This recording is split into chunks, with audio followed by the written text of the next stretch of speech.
You wanted the best. You've got the best podcast, the hottest podcast in the world. The Chris Voss Show, the preeminent podcast with guests so smart you may experience serious brain bleed. Get ready. Strap yourself in. Keep your hands, arms, and legs inside the vehicle at all times, because you're about to go on a monster education roller coaster with your brain. Now, here's your host, Chris Voss. Hi, folks. Chris Voss here from the ChrisVossShow.com, the ChrisVossShow.com. Hey, we're coming here with another great podcast. We certainly appreciate you guys tuning in. Thanks for being here. Be sure to go to all of our places on YouTube.com/Chris Voss. LinkedIn group, our massive LinkedIn group, our LinkedIn newsletter. Check that out as well. Goodreads.com/Chris Voss. You can see my books over there and all the books we're reading and reviewing and all the other groups that we have across the social media network there. Today, as always, we have a brilliant author on the show. We love people who write books because they make us smarter and make our craniums bigger. I had to order a new one from Amazon the other day and tape it over the top of my head so that I can keep expanding the knowledge inside of it. Plus, getting smarter makes you sexier right here. I don't know if that's an official study. We'll check with the lawyers and see if I can say that. Anyway, guys, he is the author of the new book, New You. Who knew? Surprising. Who knew this was coming out? New You, Who Knew? Surprising foundations to get more done, feel more connected, and stay balanced in a rapidly changing world. Let me correct that. David Edwards is on the show today. He's going to be talking about this book and some of his experience and what he's done and insights. He is, of course, the author of the new book. A few years ago, he was the CEO of a community health center, creating the leading integrated person-focused primary care center in the country.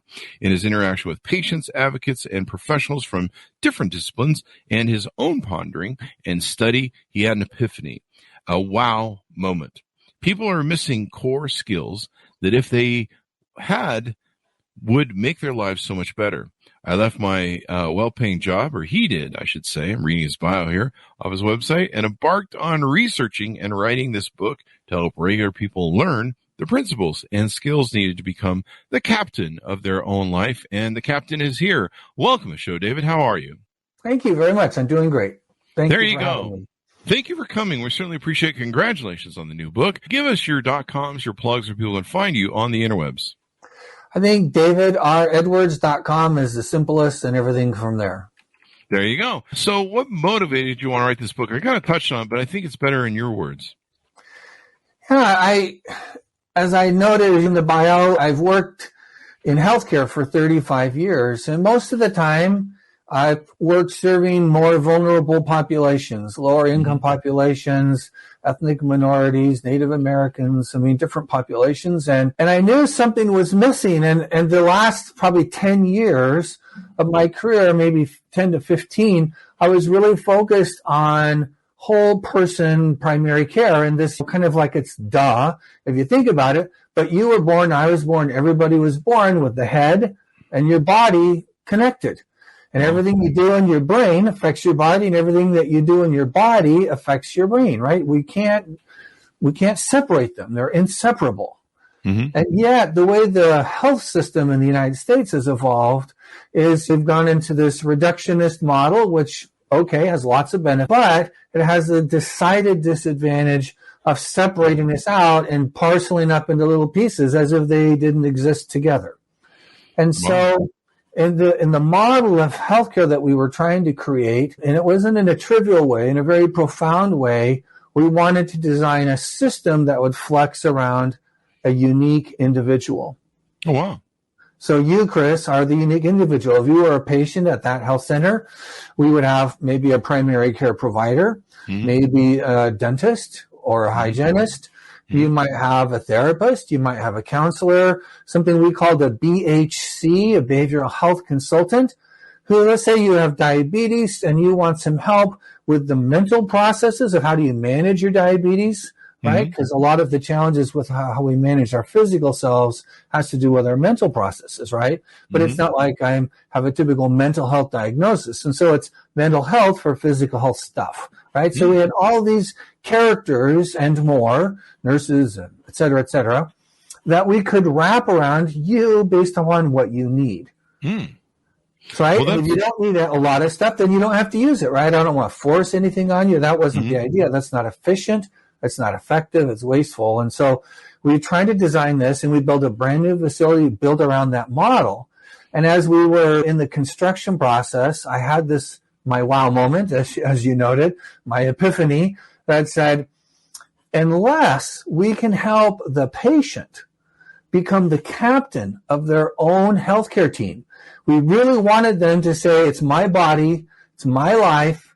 You see me a few hours a year, so the other 364 days I'm not there. I'm in charge.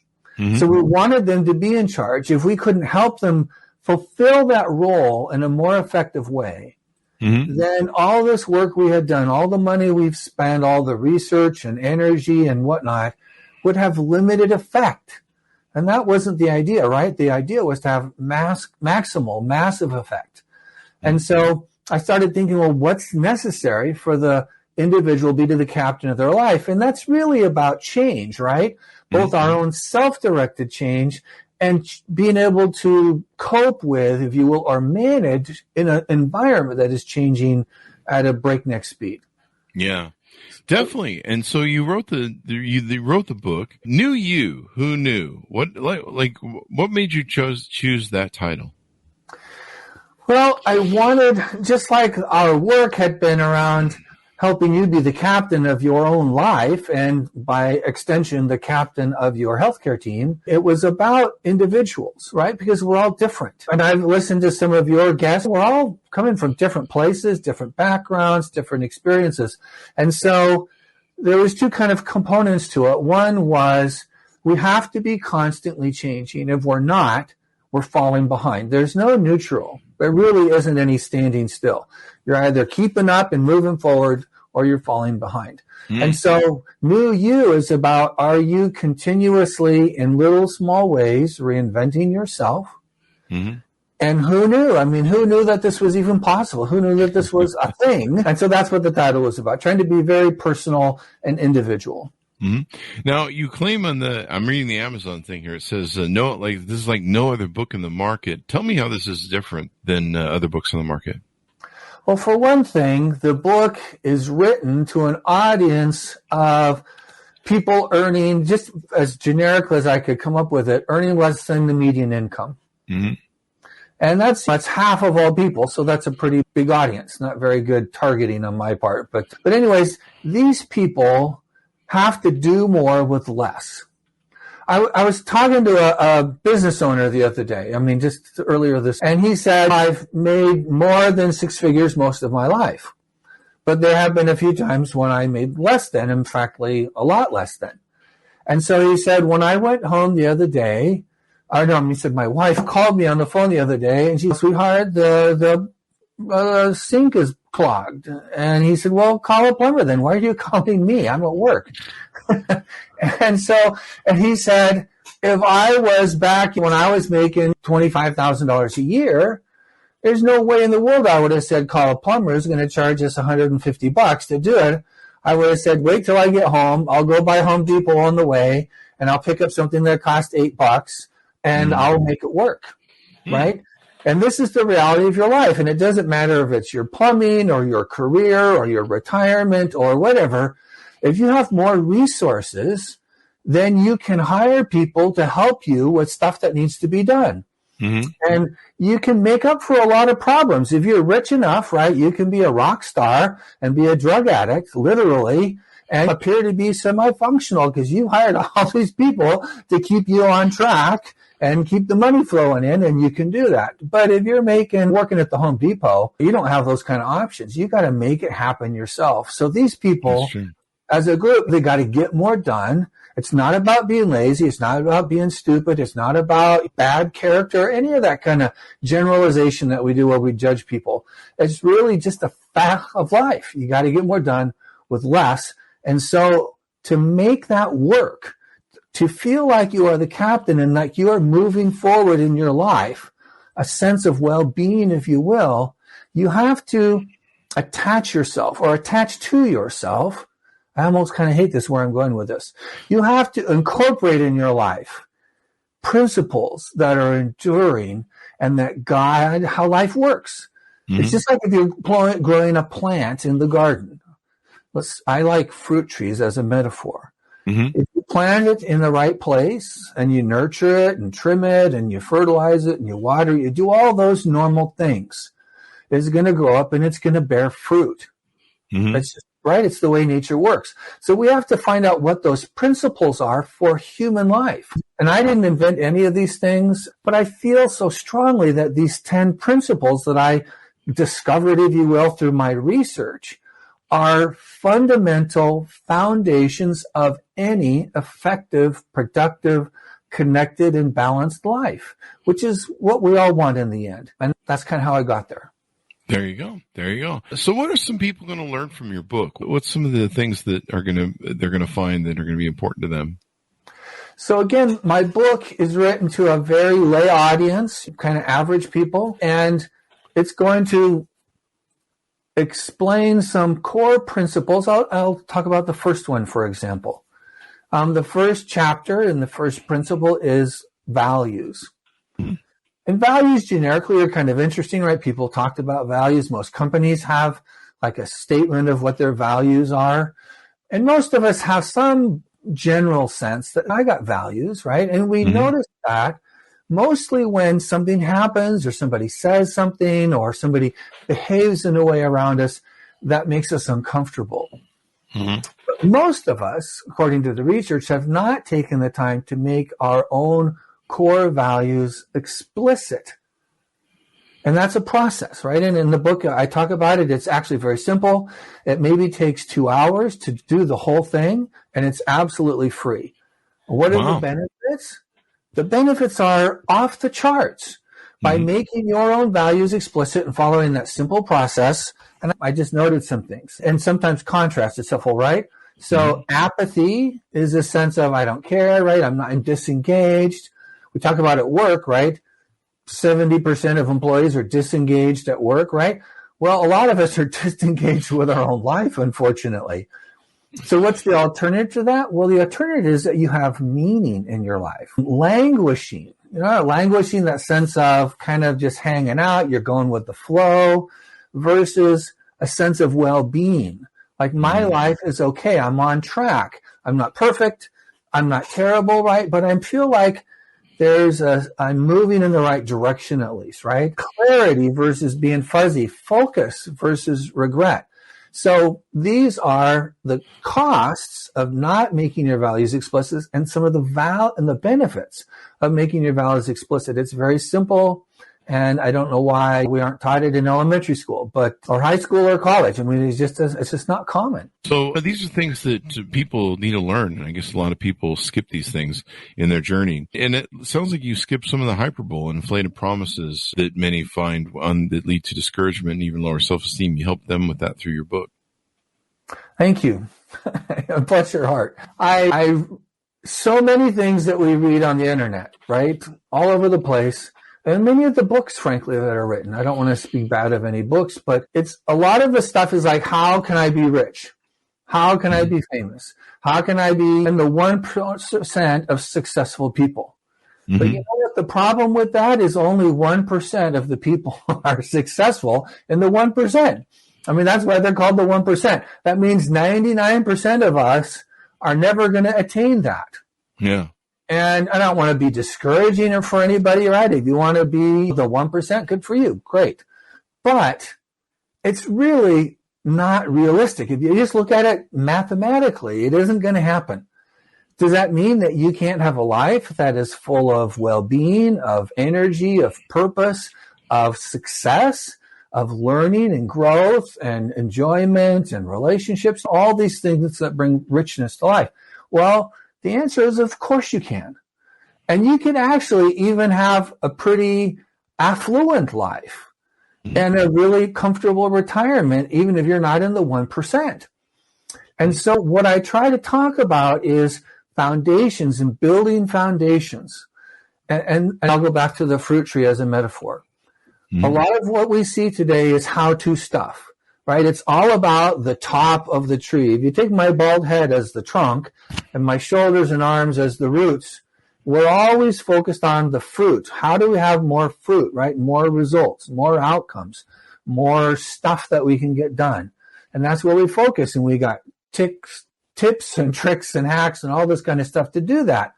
But if we don't have a strong trunk and strong roots, what happens is we try to build all that stuff, and then there's a drought, or there's a COVID, or there's a windstorm, or there's a tragedy in your life, or whatever it is, all kinds of influences. You just have a hard time for a little while. If we don't have those strong roots and trunk, we tend to blow over, right? And we see the words like the Great Resignation. Mm-hmm. We see epidemic levels of depression, of burnout, of anxiety. We see all these artifacts of focusing on outcomes without building the foundations that would, if we built those foundations, normally and naturally create positive outcomes, positive fruit. And it's a kind of a paradox, if you will. And if we just focus more on these foundations, then everything else we want to do is easier. It comes more naturally, and we take it in balance, because inevitably there's going to be challenges and setbacks in life. But what we find is that when you've built those strong foundations, like your values, developing awareness habits, learning, intentionality, some of the core, these are chapters of the book. As you focus on building those skills, which anybody can build, no matter what your background, culture, history, what you've done, what you've not done, your income, none of those things matter that much, because anybody can build these. They're open and available to everyone. That's the beautiful part about it. I mean, we can all grow, we can all change, we can all improve ourselves, but it's up to us. We've got to be the ones that, as you say in your book, be the captain of your own life. So that's really important. It was interesting. I was listening to one of your guests earlier this week. He wrote the book about his bucket list. Oh, yeah. Yeah, right? And so I was listening to your podcast, and I was just kind of checking these boxes off. It's like, oh, yeah, he had a sense of his values. He wasn't comfortable with his job and career. So this is his values. That's where those come in. And so I was kind of learning from these conversations that I had. So this was awareness, right? So he's building awareness. He's getting some feedback. And then and those are, the first two chapters in the book. And then it was like, and then I just had this desire to do something different and more. So this is intentionality. That's chapter 4. And I was just going through the book. And it's like, he's never read my book. It just came out. These are natural and normal principles that guide our lives.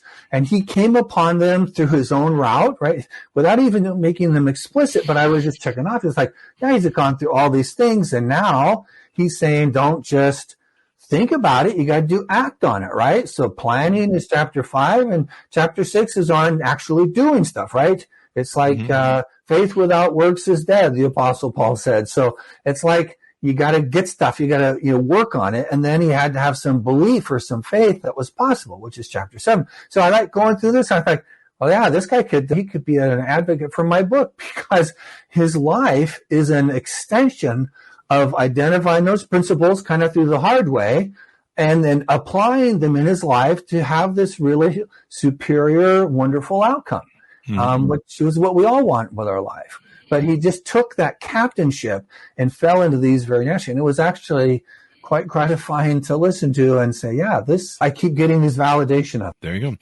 It's quite interesting what you put into this stuff. And what are some other teasers that you can tease out about the book? We, of course, want people to buy it and read it. What other teasers can you tease out on the book that can entice people to pick it up?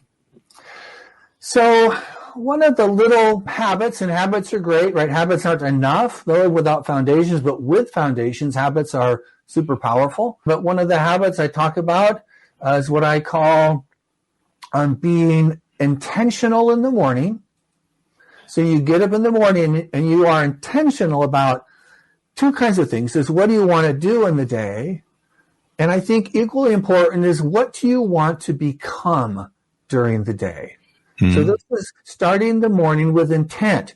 And what that does is you start to activate. You talked about your cranium earlier, right? And you got a new one on Amazon. I'd like to know which site or you got that from. But so anyways, this is the natural way that the brain works. And the scientists call it plasticity. I don't want to get fancy or scientific. I really definitely try to avoid fancy words because it's not about me looking fancy. It's about practical things that we use. But what happens in your brain is that when you use your brain, just like when you use a muscle, your muscle builds and grows, right? You do exercises, you build muscle. The same thing happens in your brain, not with like physical mass, but connections, and your brain rewires itself based upon what you focus on, what your intent is, what you plan to do, and what you actually do. And so all of these build pathways. So you start in the morning, you start building those pathways. And over time, as you do this incrementally, slowly but surely, every morning you get it. What's my intent? What's my intent? You go through the day, and at the end of the day, you are accountable. So it's intent in the morning, accountable in the evening. That's the trick or the hack or the whatever. But if you can do that, you build pathways, and during the day, you start to remember, right? You do this every morning, every evening. You start to remember it during the day more and more. You build pathways in time. Science tells us 30 days to 6 months, depending on how new it is, how different it is from like the rest of your life. It can take a long time, but over time, it becomes normal and natural. And once it is, you've built those pathways. They're there. They're robust. They're like superhighways now. And then it's normal. You don't have to think about it anymore. It's just the new you that you've begun to create. Who knew that could happen? But that's exactly how it happens. And then you pick another thing and say, well, that's normal now. I'm going to pick a new thing. I'm going to be intentional about it in the morning. I'm going to be accountable in the evening. And you just keep up the habit. And if you fall back, you know what? You say, I fell back. I didn't do it. I messed up today. And instead of beating yourself up about it, this is another tip, if you will, beating yourself up, even though maybe your dad thought that was the best thing to do, or your friends or whatever, right? You stupid. Why? How did you do that? Haven't you learned this yet, right? We want to avoid that kind of self-talk, which is chapter 8, and you got to work on that self-talk. But anyways, you don't beat yourself up, and you just say, that's done. It's past, right? I can't change it now. It happened. And then you decide, how do I move forward? So there's another tip, is that you can ruminate on it and you wonder, well, why did somebody say this? Or why did this thing happen, right? And it's out of your control. So overall, your life, you should spend vast majority of your time, attention, and focus on things that you can control, right? Things that you can influence. And then you're going to have a lot more success in your life as you make that a habit again. You make that something that you're intentional about, you're accountable about, and over time that becomes normal for you. There you go. I mean, that's one of the things you talk about in your book, not only the captain in your life, I like that sort of metaphor, but, you know, building the core skills. I don't think anyone will sit down and go, hey, do I really have the core skills to be operating in life? Do I have the basics down? Because the basics are really important. They really are. Well, again, it's like we talked about the metaphor, the roots and the trunk. Where I worked before, it was a rural area with a lot of orchardists. And so I knew a lot of orchardists. And it was very obvious there that if you don't build strong roots and trunks, you're not going to bear fruit. You're not going to have a bountiful harvest. And you're not going to have the resilience. We hear that word a lot these days. Resilience and perseverance, right? Well, those are built on those foundations. I mean, the ability to resile, I love that as a verb, and to persevere as a verb, right? Those are actions, are built by having foundations. And so really my book is all about foundations. So there's 10 of them. It's pretty simple and pretty straightforward. It's not the master class, right? There's other people that have master classes on those individual things, but I wasn't able to find, with all of my reading and looking and researching, any book that said, what are the foundations that have I built lead to success? And so that's why I wrote it the way I did. Definitely. So anything else you want to tease out on the book before? So here's something that I think is important for us in life, especially if we earn lower than median income, is that stuff happens. And the difference between people who succeed in the long run and the people who don't is that when something happens, the bad stuff happens, setbacks happen, which is inevitable in every life. Mm-hmm. The people that learn from it are the ones that move forward. Mm-hmm. So just recognize it happens. It's normal. It's natural. Everybody, but learn from it. And when you learn, you're that much smarter. And the next time something like that happens, because it repeats, it's like those Groundhog Day movies, right? That repeats and we just languish in the problem as opposed to learning from it and saying, well, if this happens again, what can I do better? How do I respond versus react? And again, it's just being patient, being kind to yourself, but being consistent as you can and know that it gets better and you get stronger and build those foundations over time. Yeah. On your website, I noticed that you do consulting too, and I think there's a login on your website. I've been playing with your website as we've been chatting, looking for topics here. Do you tell us about what you do in your consultant role? Well, my main focus, and this is really brand new, all right? So this is kind of at an early stage. So I'm thinking with the book, it's written to individuals. It's really written to like listeners in your audience as individuals. I had the thought that some of them might like be managers or leaders and own their own businesses.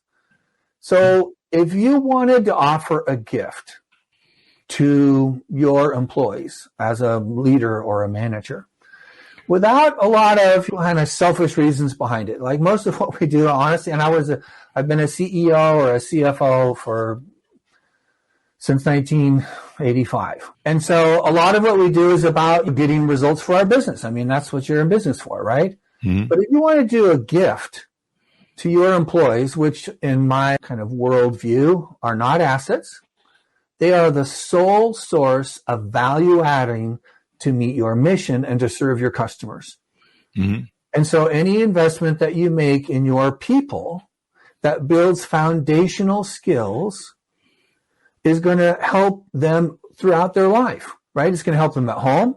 It's going to help them in their associations and relationships. It's going to help them at work, because through all of these domains, the person we become, the new you that we are in the process of creating, hopefully intentionally as the captain of our life, is going to help whoever your employer is, because you're going to be more competent. You're going to be more caring. You're going to have more energy. You're going to have more focus. You're going to be able to be a better worker employee, better able to serve customers, discern and serve their needs. Mm-hmm. So, but as a gift to them, if I could come in and help your employees understand what their personal values are, and we talked about those amazing benefits of spending 2 hours to understand your values and making them explicit, and then allowing them to create a roadmap from their personal values to the organization's values, so they have engagement and see connection between those two things as a foundation of a business that wants to make a difference, that wants to be different, wants to attract and retain and energize and engage their employees. I think it would be the greatest gift an employer could do. And that's what I'm starting to set up to do, that kind of work. I'd love to talk to somebody who that resonates with about how we might do that. That's definitely important and some good stuff. Do you do any coaching or anything? Not at this time. I haven't set up to do it. Mm-hmm. Okay. Sounds good. Anything more you want to touch on or tease about the book before we go? The only thing I would say, if any of this appeals to one of your listeners or viewers, if you don't buy the book, how in the world can those concepts help you?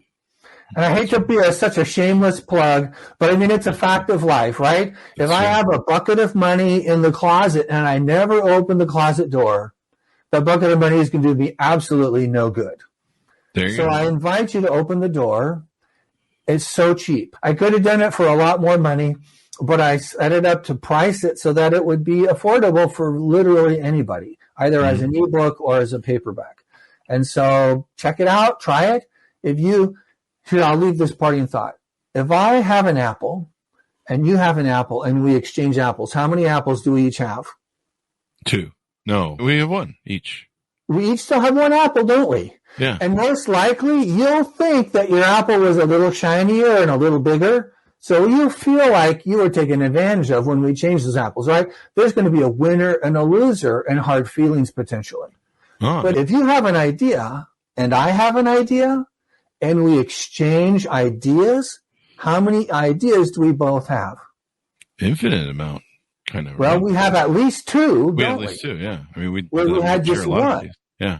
So it is only possible to be additive. If you get one thing out of the book that makes your life better on a daily basis, is that worth, $6? Yeah. I think so. It is. Change your life. Exactly. Change your life for $6. I mean, exactly. I mean, that's nothing. I don't care if you're making $15 an hour, working at Target. $6 to invest in your life is nothing if there's only one good idea. And so buy books, try things. Make it a part of your life, and you don't have to become like the self-development. This takes all of my time in my life, and it's all about positive thinking and all these things, right? There are some people that are into it, and that's great. But the typical people that read my book are not really into it, but they do want to have a better life. They want to feel like they're in control of their life a little bit more than they feel like they are right now. And for them, this book is going to be, I think, and I hope, by design, just a good thing. Yeah, I hope so too as well. Give us your plugs as we go out so people can find you on the interwebs to get to know you better. So my website, I tried to everything focus on that. So davidredwards.com. And I think I try to put when I have ideas or post something new or some insight. I wrote the book, but I have insights. I still read and study and talk to people like this. And I have things on, wow, look at that. And I might put it in a blog post. And so I put a lot of stuff on my blog. It's really awesome. I was reading through as we were going through the show. There's a lot of stuff on there. A lot of great inspirational stuff. Thank you very much for coming on the show. We really appreciate it, David.